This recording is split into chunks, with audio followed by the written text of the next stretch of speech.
বন্ধুরা, আমি এই যে একটা জিও ব্যাগের ভিতরে ফিলিপাইনের একটা জাত আখ লাগাইছিলাম, সেই আখ থেকে আজকে কিভাবে চারা তৈরি করতে হয় সেটা দেখাবো।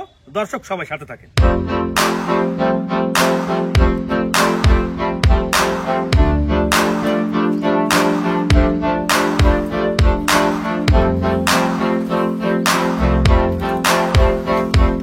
বন্ধুরা, এই আখটা এখন মাপবো।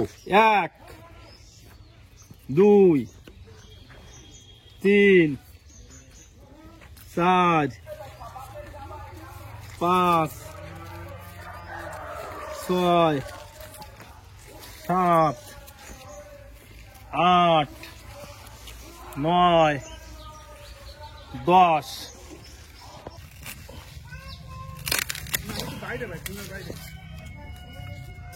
বন্ধুরা, ফিলিপাইনের যে আখটা, এই আখটা যে এত নরম, অনেকে বলে যে এটা ভিডিওয় ভিউ বানানোর জন্য করা হয়, তা এটা বাস্তবে দেখেন এই নখতে এই আখটা খোলা যাচ্ছে। এই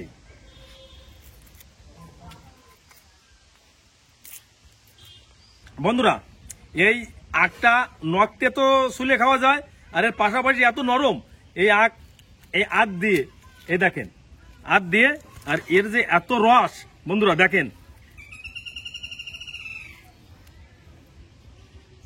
এই যে এ প্রতিটা ইসি কি পরিমাণ রস, এই আর এত নরম। এ চাপ দিলি, হাত দিয়ে চাপ দিলি হচ্ছে যেমন গানি সরিষা তেল পড়ে, এই আখটাও আছে সেইভাবে আছে তেল, মানে রস পড়তেছে।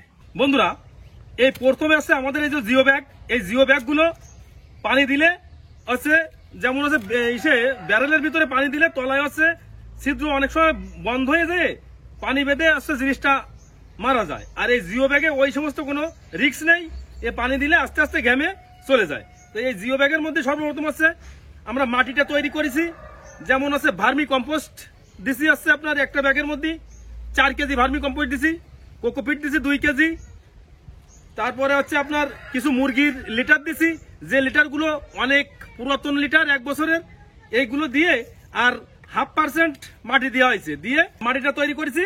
এরপরে এখন এই যে ফিলিপাইনের যে আখ, সেই আখের চারা আমরা এখানে রোপণ করব।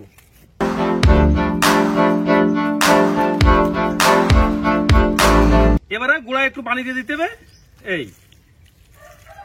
এই আখটা যে এত একটা সুবিধা, এই একটা আখ লাগানো হয়েছে একটা এই পট, এই একটা পটের থেকে 10 কান 15 কান 20 কান আখ হবে 1 বছরে।